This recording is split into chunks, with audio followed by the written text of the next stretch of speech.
Best advice I ever got in security. Go. The best advice I ever got in security was to create a stakeholder map. So before I go into a meeting, I understand what motivates each of my stakeholders. It's time to begin the CISO Series podcast.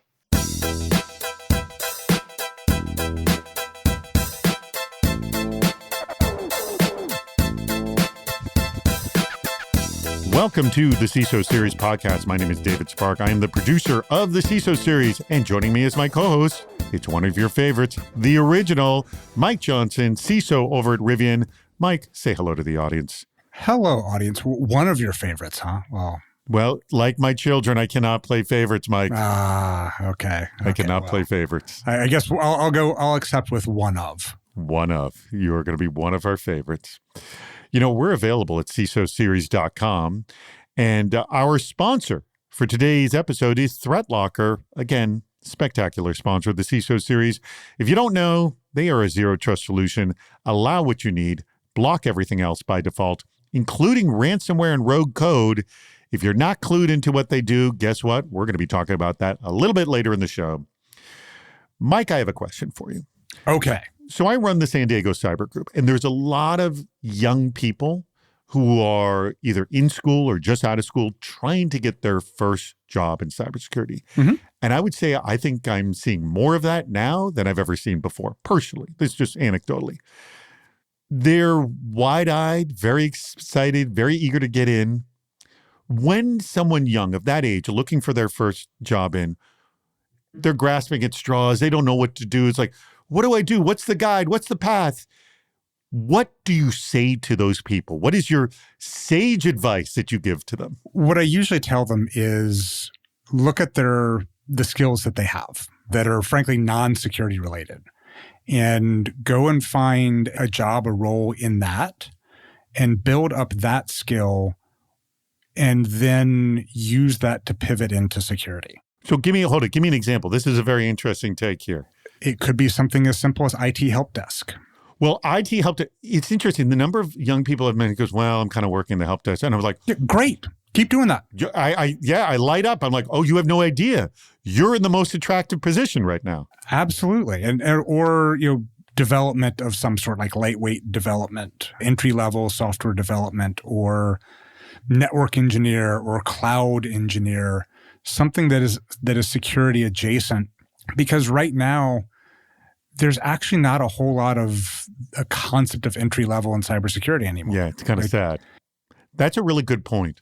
So go and build your skills elsewhere and use that on your resume as your introduction for like, hey, I did all this cool stuff over here that's very security adjacent. I have all of this knowledge and training in security as well. I want to apply that to security. And that's really the best path into the career these days. And hold it, have you hired people at exactly that sort of combination you're describing? Yes. So the best example, the one that I love the most is, and this was a while ago, we had an intern who had been a first responder, like a fire department or police department, and we hired them into the SOC after an internship because they had that calm under pressure concept. Yeah. And so that one's way afield, but I've brought people in from IT, from help desk roles, from network engineering roles, very common. And just confirm I'm right. Someone who on paper has lots of education in cybersecurity, but no kind of real world adjacent experience is not as attractive as someone who has some cyber training, educational training, but with an additional adjunct position. That's more attractive. Yes. Like having experience in a enterprise, corporate, company culture and having some security knowledge, some security experience is actually going to stand out more than somebody who has a lot of education and no professional experience at all. Good advice. By the way, I'm going to echo that, Mike, and I will quote you appropriately. Great. All right, let's bring on our guest. Somebody I have been working on to get on our show for quite some time, and we just discovered that if you were to go way back to a live show that we did in Los Angeles, he made a sneak appearance playing a game we had called Security Squares. This was an episode with you and me, Mike, and Gary Hayslip for the ISSA LA event. It was a live show, and he played the game at Security Squares. We actually, I think that might have been the last time we played that game, to tell you the truth. I think that's right. I want to bring the game back. It's fun. It's based on Sunil Yu's cyber defense matrix, which is pretty darn cool. All right. Excited to have him on. The VP and CISO over at Grainger, none other than JP Calabio. JP, thank you so much for joining us. It's a pleasure to be here. How is AI going to solve this problem?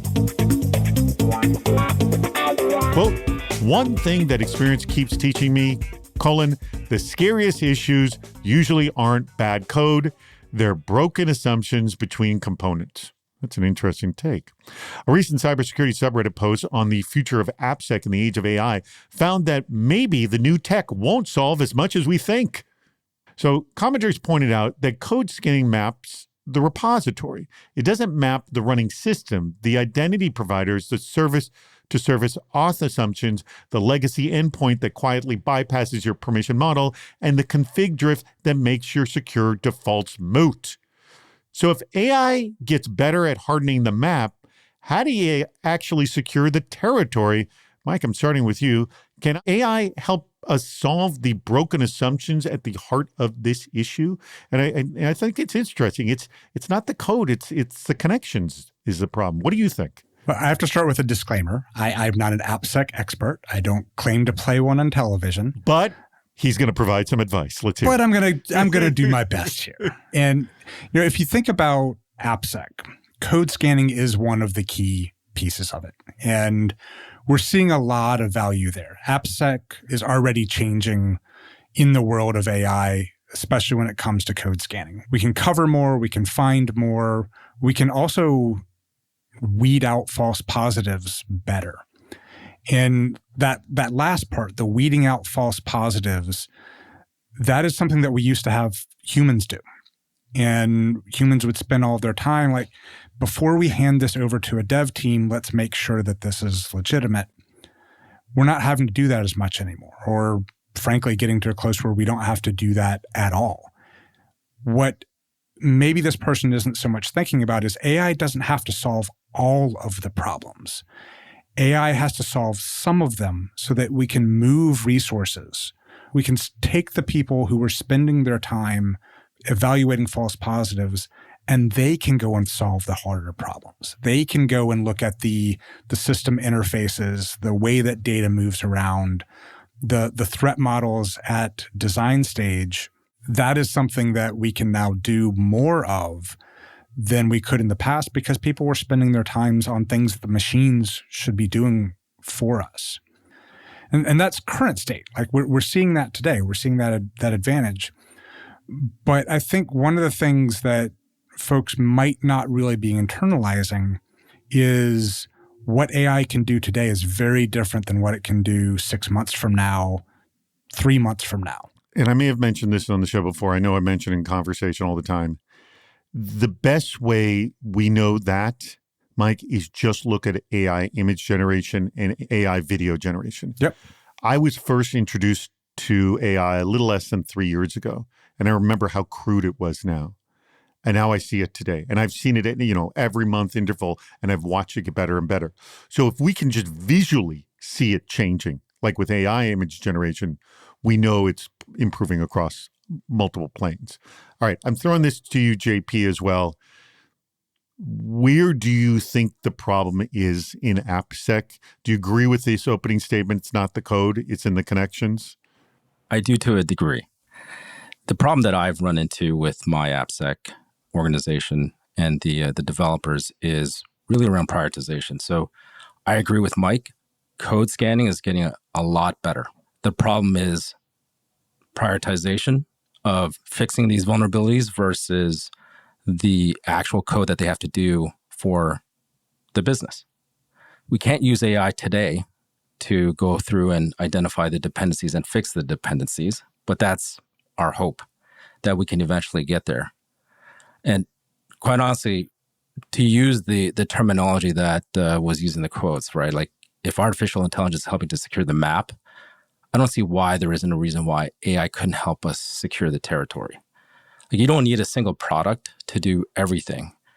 And in this case, you can probably start to use agents or create agents to tackle different pieces of the puzzle. You just have to figure out how to make these agents work together. And I know that's not as easy as it sounds. Can it do it today? Maybe not completely. But I do believe there's a quote out there that kind of encapsulates what we're talking about here. Today's AI will be the worst AI you ever use. Where can we cut costs? Quote, CFOs don't fund faith, they fund math. That from Adrian Salasa, CISO over at ShiftKey. He laid out a framework that got him a 40% budget increase. Quantify asset value, exposure factor, annualized loss expectancy, and suddenly security. The math is clean, and that appeals to the CFO. But is it necessary? We don't calculate ROI on the receptionist, the office furniture, or the CFO's own salary. Plenty of business expenses get funded because leadership accepts them as the cost of operating. So why does security uniquely have to justify itself in financial models while other functions get a pass? Is it because security still hasn't earned a seat at the table as a business fundamental? Or does forcing the ROI conversation actually sharpen security leaders' thinking?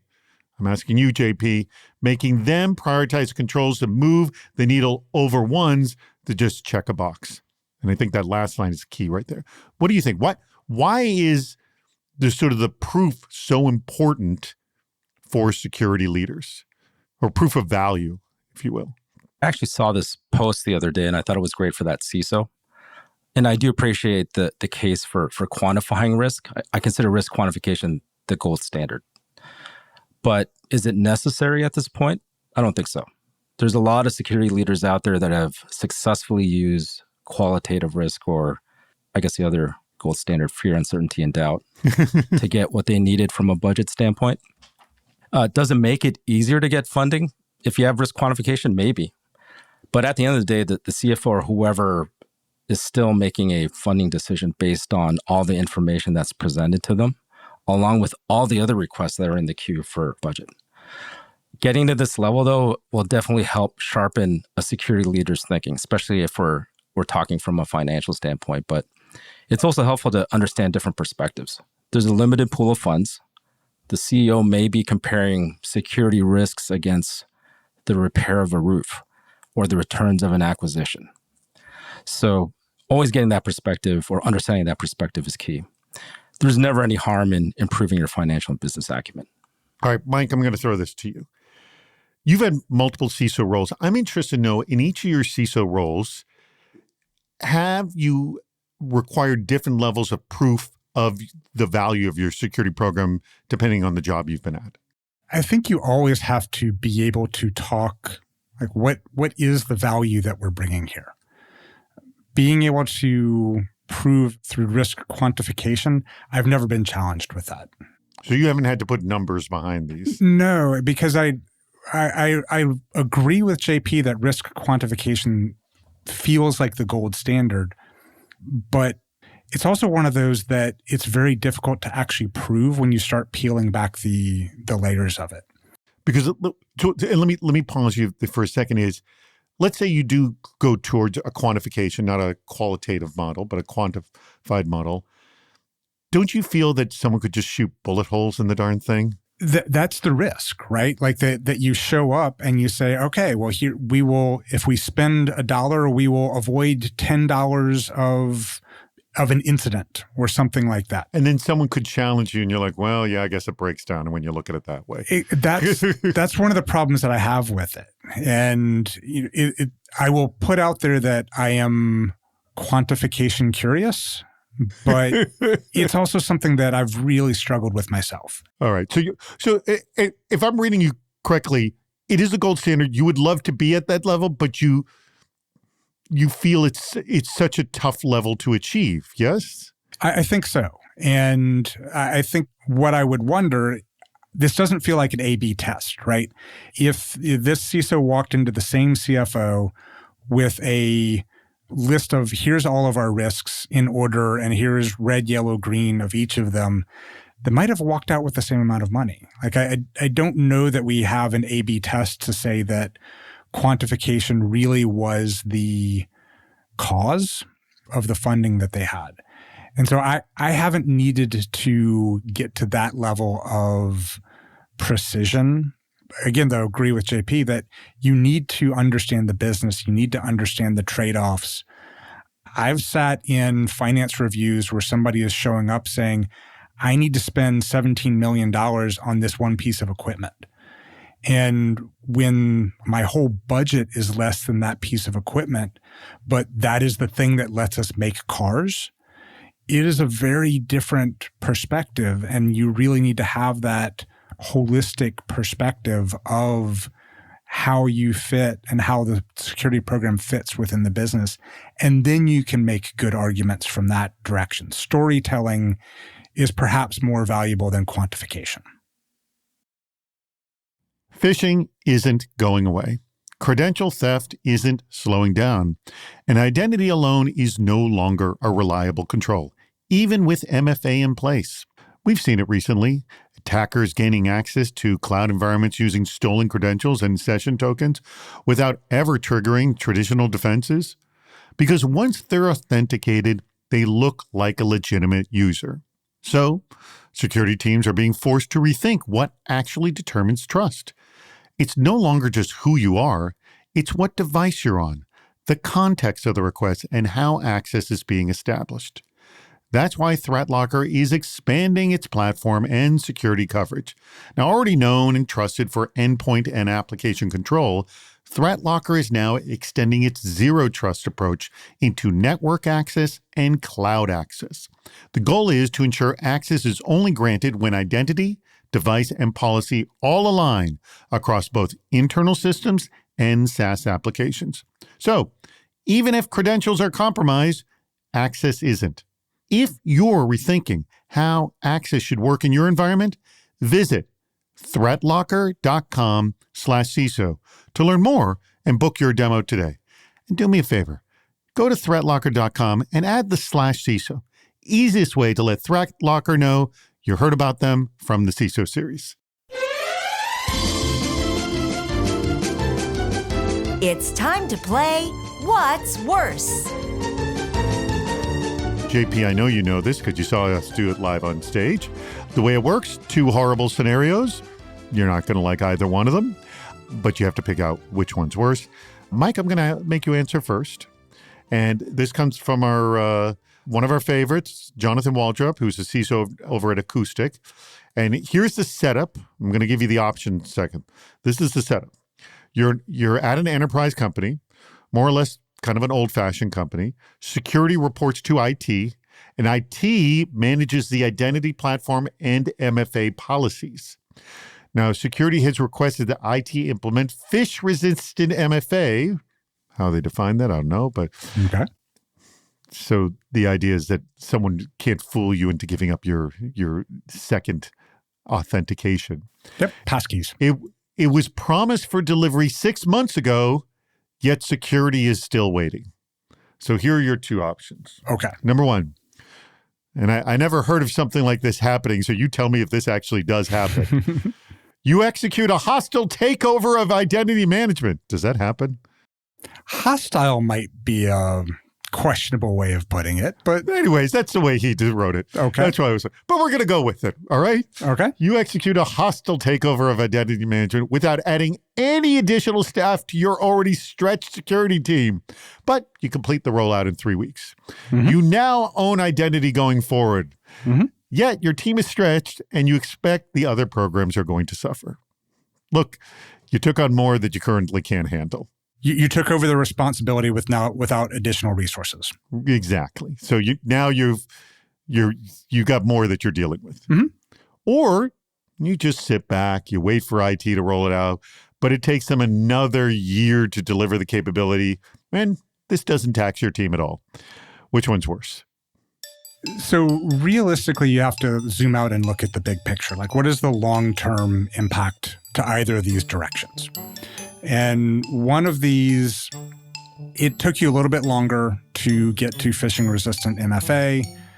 You probably haven't had phishing-resistant MFA your entire time, otherwise you wouldn't be asking for it. And that state has been fine. Is waiting a year and a half to get that implemented that big of a deal in the grand scheme of things versus taking on a new responsibility that is then negatively impacting the security of the organization because your team is going to start dropping other programs? This feels pretty clear to me, like that the taking this responsibility over, great, you've solved this one problem, you've created 3 new ones, 5 new ones, 100 new ones that are now negatively going to impact the company versus taking a little bit longer to get phishing-resistant MFA, again, one control, to get that done. It's pretty clear to me that the first one is the worst scenario. Now, it couldn't be a situation that you have a crappy MFA and people are abusing your identity, and for that year you could have a host of problems.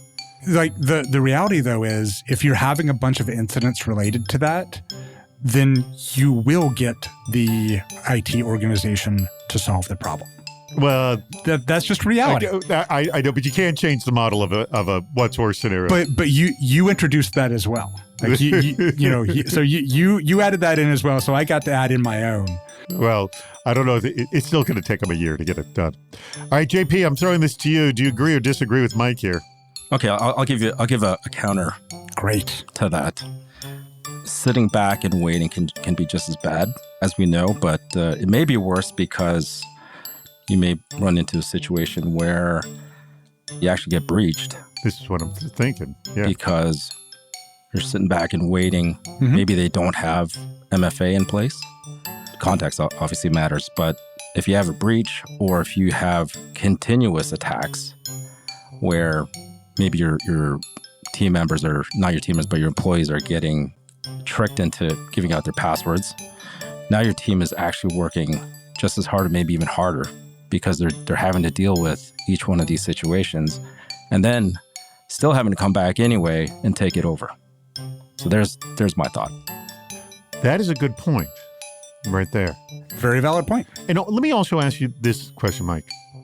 If you knew there was a security problem and you were watching it and you could fix it, could you literally sit on your hands for a year and not fix it? No, that's a very different scenario. Like if that was literally happening, no, I would not wait.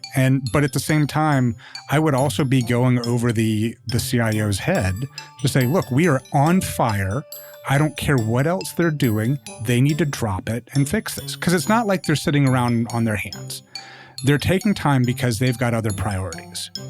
And if you are literally getting compromised, that is where you exercise all of the political capital that you've built to say, we need to adjust the priorities and whatever else they're working on needs to drop. But that's something that would need to be at. Yeah, but that's not the scenario, too. I'm answering the question you asked me, David. I'm not answering the scenario. No, it's just, I would just think, just as both of you, as security professionals, if you see something that needs to be fixed, and even though there was this political nonsense that was going on, well, no, we can't do it, it would drive you crazy, wouldn't it? It would, but again, there's a difference between this is a new thing that we need to add because we think it is a good control, and nothing is going wrong, but we want to approve this control. That's different than the house is on fire. We need to do something about it.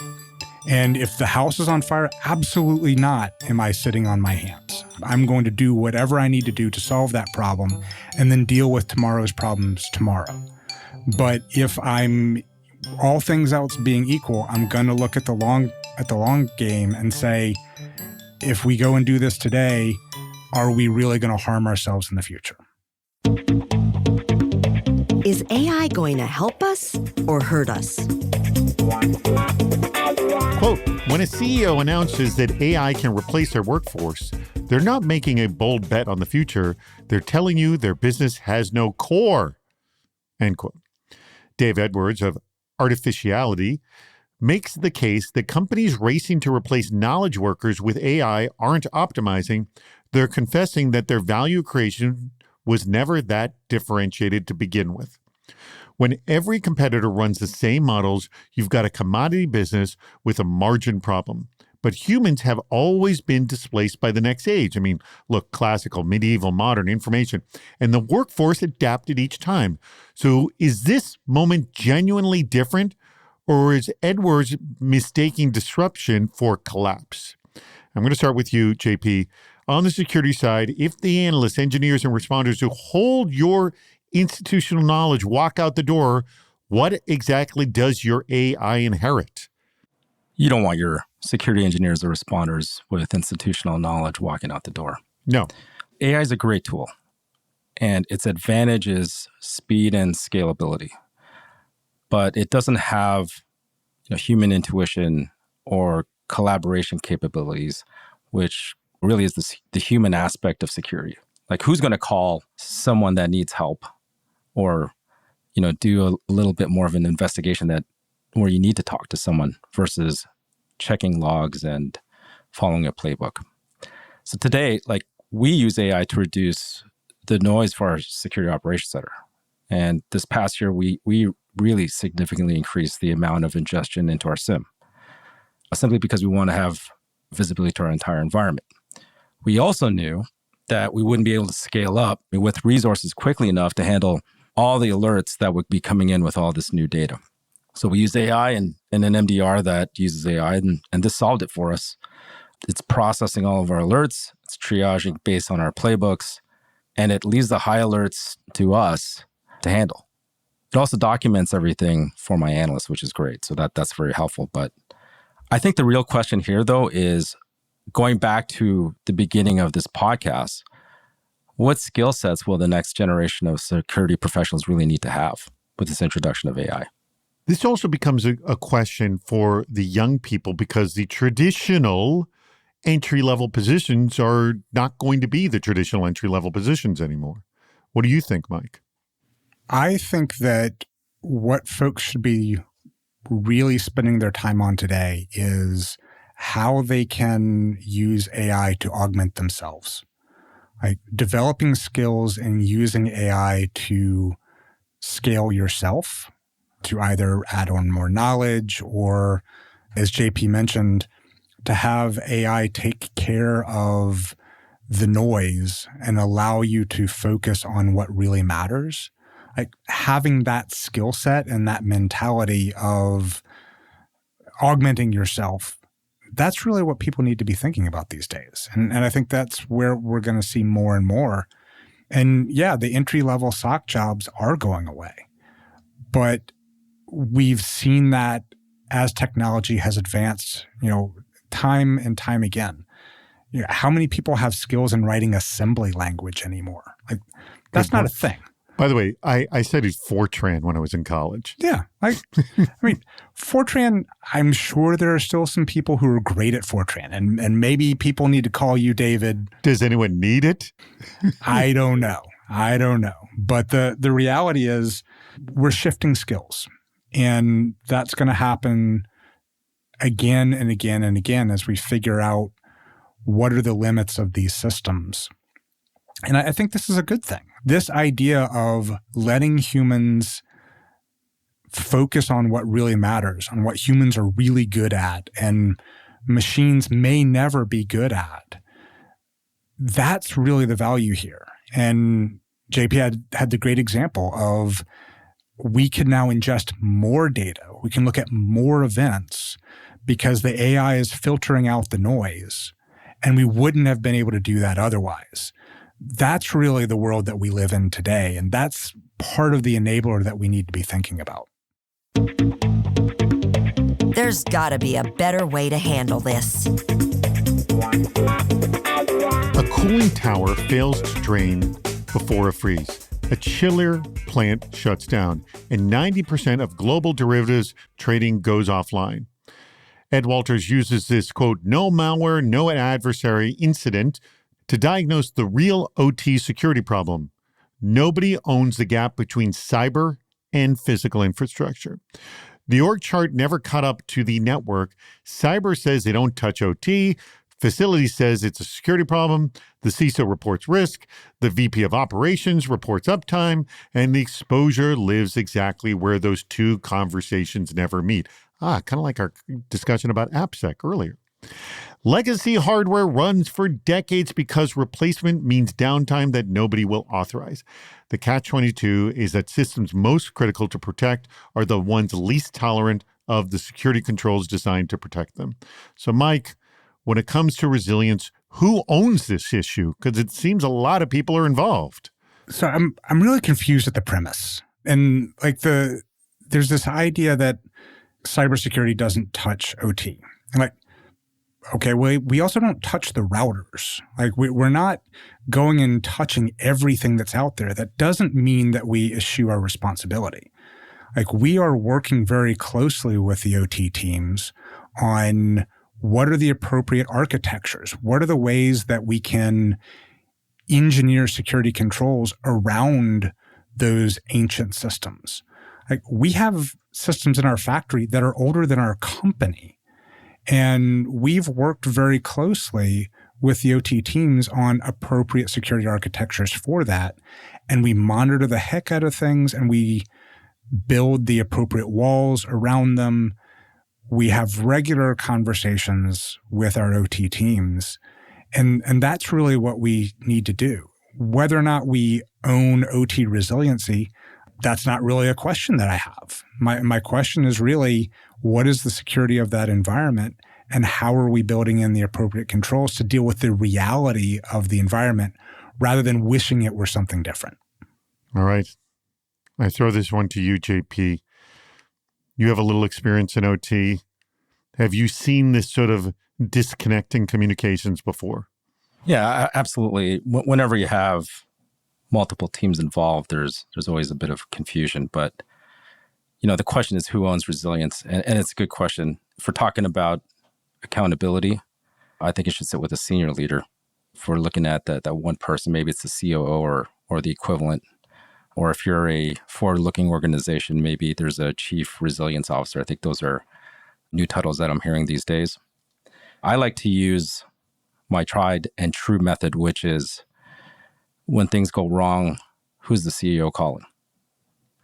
That's usually the person who's going to be accountable. But ultimately, it's a shared responsibility, and it depends on the situation, right? So if it's a safety issue, you're going to have an environmental health and safety group that's managing the aspects of that. But since we're talking about cyber, to me, it's a collaboration, just like Mike said, right, between cyber and OT engineering. My team, my GRC team, works with engineers to do business impact analysis. We help with business continuity plans, et cetera. The architecture team ensures that we've got secure standards in place for OT connectivity, and my SOC monitors network traffic.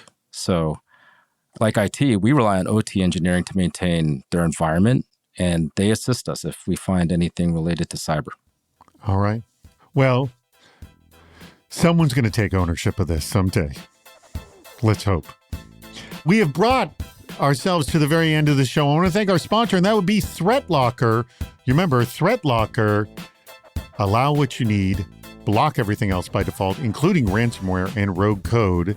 ThreatLocker, zero trust leader, phenomenal sponsor of the CISO series. Remember, go to threatlocker.com/CISO.